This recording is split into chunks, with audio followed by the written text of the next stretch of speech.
Hey, welcome to the Nostalgia Hunters. This is Chris, your host with the most. And I have Dustin here from the Harry Man Show. What's it called? The Harry Man Show. Oh, yeah. I do that on the side a little, I guess. It's a great podcast. It covers music, the musical genre. Check them out. It's very informative, very interesting. Fuck that up. What we're really here to talk about is the bombshells. The bombshells from the WandaVision. Man, it started out slow, and it's really starting to pick up. It's catching on. Super excited about this last episode, definitely. But let's recap on episode 3 before we jump in that one a little bit. Yeah. I was going to refer back to that. So episode 3, we learned a few things, a few interesting things. It's based in the 70s versus the 60s. It had Brady Bunch vibes, I guess you would say. And I did call a couple things ahead of time. Bro, you were spot on with the 70s montage. Oh, yeah. I guess you would call it.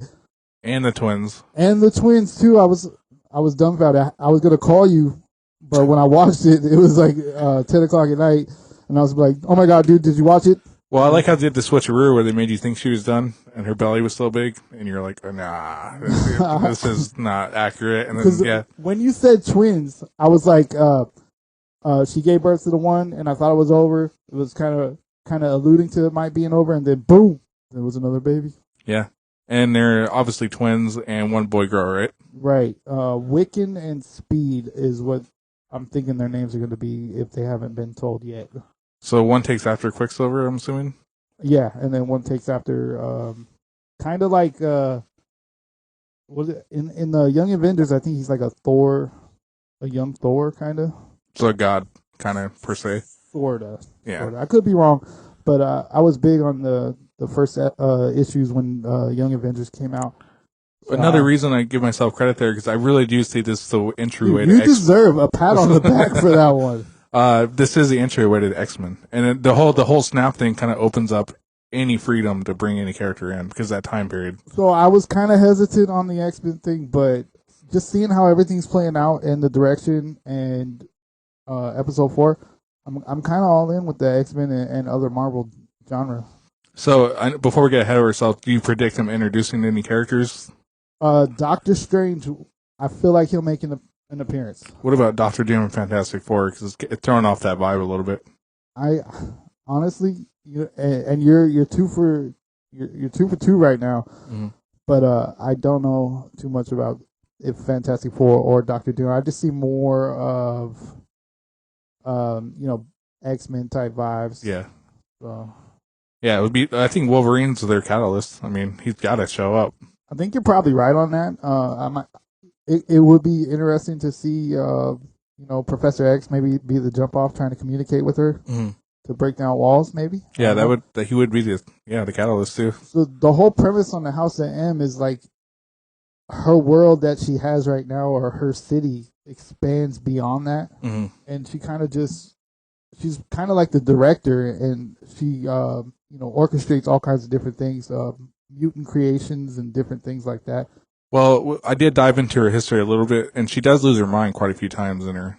She's crazy as hell. Yeah, and it showed, and before we get ahead, was episode 4 when she kind of pushed out, I forgot the agent's name. Monica Rambeau. Yeah, she pushed her out, and I kind of showed her. Fun fact on Magneto. Fun fact on Monica Rambeau. She was the little girl. Well, her mother was in Captain Marvel, and she was the little girl looking up to the sky. In Captain Marvel. I didn't know that. Yeah, hey, I'm full of it today. That kind of pulls it together. Yeah. So, and then also, she does become Captain Marvel. Really? A version of it. Yeah. So, a little fun fact for you. With powers or just? With powers, yeah. Weird. All right. So backing up a little bit, you just kind of messed me up a little bit. Episode 3 kind of went with the trend. Another sitcom. I wasn't too thrilled. I mean, I kind of painfully sat there and watched, and then I'm on the other side of the spectrum with that. I thought it was a great episode. It was fun. You could see kind of Vision starting to notice different things, and then she would quickly rein him back in, which is pretty awesome. But I'm starting to respect the way they started the show, though, because at first everyone was like, "What?" Well, after this last episode, you could see why they were doing it like that. So it's super cool. Like I'm jazzed about this show right now. So I think as the show goes, it's going to trend up to the 80s next. I think it's going to have more of what was the name? It was tipped my tongue, but another sitcom from the 80s. What about like Mork and Mindy or something? Yeah, I think that Halloween episode is going to be next. Okay, yeah. I'm looking forward to that. That should be fun. Obviously, we're going to the 90s and then present. Yeah, I do see it going to at least rolling up into the end game stuff, the Thanos fight and all that stuff. I think it plays up to that, and then it goes beyond. Okay, so back to episode 3. It ends with her really just having the twins and her kind of. What did they see? Well, at the end, after she had the babies, Vision kind of goes outside and does this thing. They want to tell him something while he's out there. The two people working on the fence or whatever. Mm-hmm. They want to tell him what's going on. Are they sword or are they just? I believe. Here's my theory. They're captive in that world. Like Wanda has them captured or captive in that world, or they're agents infiltrating that world. I don't know, because then it would have showed in episode 4, wouldn't it? Well, I think there's more to that story, and we'll see it going forward. But I honestly think it's they're captive or they are infiltrating her world, which is interesting too. So it's hard not to scoop back. I mean, up to episode 4, but that's kind of when. Well, that's what they did to us. Why not do it to them? Yeah. So I like how they backplayed everything and they kind of showed you the snap. Yeah. So after Monica Rambeau gets kicked out of the world by Wanda, returning from the snap, which was awesome to see. And so, there's clear confusion on what happened and what's to come, I guess, for her. And then they started to pull in some of the Ant-Man actors, the FBI agent, I forgot his name as well. Yeah. So you'll start to see, I think you'll start to see going forward, like, all aspects of Marvel that we've already seen be mixed in with this TV and the show. Astrophysics, I can't even say it, but the girl from Thor. Yeah. But she hasn't been since the second Thor movie, right? Right. So she's basically in charge of watching the show and reporting anomalies, I guess. Yeah, but lots of confusion for her. Also, I think we skipped over it, but the reason Wanda kicks Monica out of the bubble, I've been calling it Wanda World, is because she mentions her brother and his death by Ultron. And as soon as Wanda hears Ultron, she kind of like the switch flips on her, and she starts to see that she's either being infiltrated or they're accessing her world without her knowledge. So I wonder why she hasn't brought her brother into that world, though. That's another thing that's been kind of throwing me off. Like you said, at least an episode ago, I think he'll be a part of the world. I think he'll be brought back in some form. That'd be cool. She's going to have the power to bring mutants into the world, I believe. She'll be creating them or bringing them back. Now, you mentioned that agent that got pushed out from her. Do you think that's how she got the powers? It remains to be seen. That could be a way. I think she gets the powers, though, from Wanda when she starts experimenting with developing the mutants and stuff. Gotcha. So, but, I mean, all that remains to be seen. We have a lot to look forward to. What did you think about this? What was the highlights for you on episode 4? The dead Vision. I mean, I'm so confused if he's alive or dead. Well, he's clearly dead. But is he? Because he's still conscious. But he's alive in this world. That doesn't make sense to me. Yeah, I know. Well, nothing really is going to start to make sense. I mean, you'll start to see things play out, but when it comes to making sense in Wanda World, I don't think there's much of it. I mean, now that whole town forgot about that town. That was another thing that threw me off. Like, how does she just pretty much absorb that? Yeah, she has full control of this Wanda World, basically. And anything that she wants to happen is basically going to happen. Gotcha. So she's not letting Vision see things? Because remember how it Well, he starts to become aware, like you say with AI. He starts to see how this world is different from the world that he's used to. And as soon as he starts to see things, she kind of reverses him, or it switches to a different scenario. Gotcha. Because you can see his face.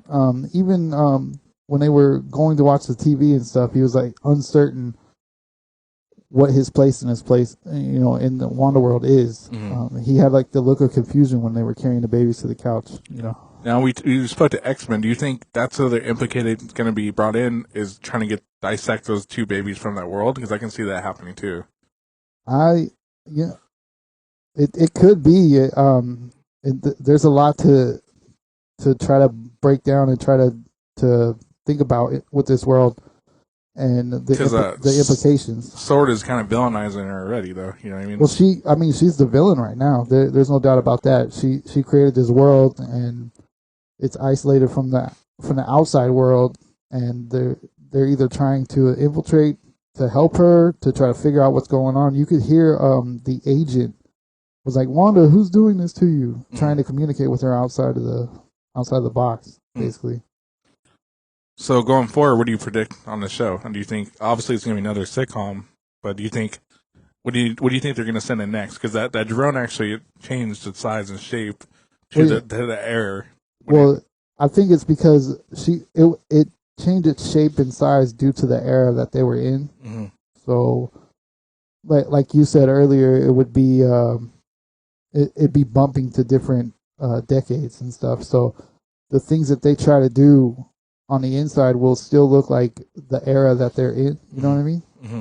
And then I just think they'll try to continue to make their presence felt in the city, or try to just infiltrate to stop what's going on, I guess. Yeah. And his sword is obviously tied to Hydra, is that correct? I don't know if they're tied to Hydra. They're definitely tied to S.H.I.E.L.D. in some way. I think it's like an evolution of S.H.I.E.L.D., I would say. But why was she seeing the Hydra commercials in her world? Is that because she's just seen that as a reflection of what she thinks is bad? Well, maybe it's... Well, yeah. That makes sense. Maybe the bad things that are happening, she can equate those to Hydra because Hydra was bad in her, her era, the actual human era, I guess you could say. I don't... Yeah. But there's something weird about the shape of the Wanda world, like the hexagon shape and how prominent that is. Mm-hmm. And then on the board there was an agent. I can't remember her name right now, but all the rest of them had like IDs and details and different things. Mm-hmm. And the one agent from episode 1, I think, that was in her house, like there's no information on her. Oh, are you talking about the one? She's in all the episodes, actually. You're talking about the neighbor that's helping her? Yeah. She might be like a part of that reality or something that she's sucked in with her. I read somewhere that she has powers. She's a witch, or she has some sort of powers as well. Really? So getting more information on her would be pretty awesome to see what point she has in that world. So this show would be made if the Professor Xavier showed up. That's like my ultimate like. Well, like I said earlier, I think he'll be a communications, like trying to make communication with her. Mm-hmm. That might be an effort. I think you'll definitely see Doctor Strange sooner than later. Mm-hmm. So that would be awesome too, because I'm sure they'll probably use him to try to communicate with her to see what's really going on. Mm-hmm. Maybe. Also, I don't know if it has anything to do with it, but at one point, Doctor Strange has Wanda and her kids isolated to different areas so that she can raise them. There's a certain book the book of, goddamn, I'm blanking out. But yeah, there's a book of secrets or something it's called that he actually writes. Yeah, but he takes Wanda and the kids away so that she could raise them. If I read that right, if I understand that right. Nice. And so, what would be your fanboy hope? Like, if you had to pick one, dude, X-Men, bro. So who in general? Like all of them. No, well, that's not going to happen. But if you had to pick 3, 3 X-Men off the bat. I mean, being introduced in a sly way. Well, I think the smartest ones would be the most important ones, or the most exciting ones would be like Jean Grey because of her psychic ability. Maybe try to break down walls. Mm-hmm. Beast because he's super smart. Yeah. And he may be able to lend a hand to try to figure out what's going on. Mm-hmm. And then Professor X, man. Yeah. And Well, we'll stay helpful and just keep track with this one. yeah, definitely. Let's go back. Let's just try to go back on the Vision thing and seeing him dead for that brief second. Like that was like my stop my breath moment right there. Aren't they going to do a Marvel zombie show? I don't know. Well, there was that it just had that zombie look to it. I thought that was really cool. I mean, I'm happy that Disney's going dark on it like that. I just wasn't expecting to see him dead like that, and then her just reverse everything right when it popped up. It was pretty cool to see. It was like the cliffhanger part, I guess, for me. Now, I just wonder how useful he'll be if she can bring him back to life. I mean, it obviously doesn't have the stone. Well, no. Yeah, it's interesting to see how that might play out. Or they could put it back on him, too. Yeah, definitely. With everybody coming back, I wonder what the implications are with that. Mm-hmm. Will Thanos be a factor in like the Marvel Part 2? Maybe. But what's the timeline on this? Because it's her coming back out right after the snap, so this is right after the end game. Yeah, it's a little bit confusing timeline. So she must have went right into this cocoon as soon as that movie ended, pretty much. Yeah, that's what it looks like. Well, I think they said it's about 2 to 3 weeks after that. Yeah, she must have been grieving and then kind of came up with her scheme, I guess you would call it. Yeah, she definitely wanted her own world and everything that's...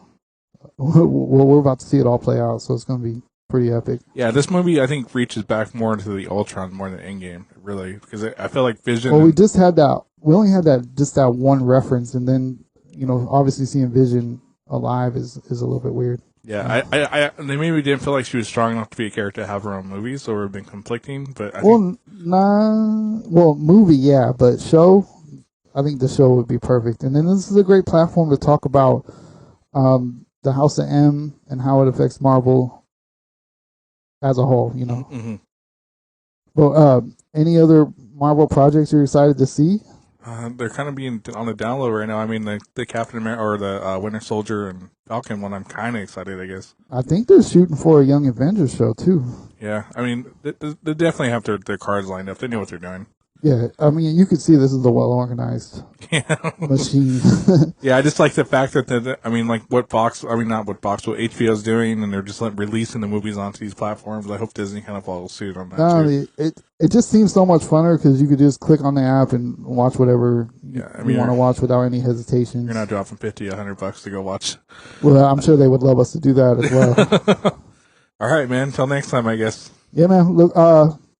We look forward to giving you episode 5 here real soon. Thanks for checking us out. Have a good one.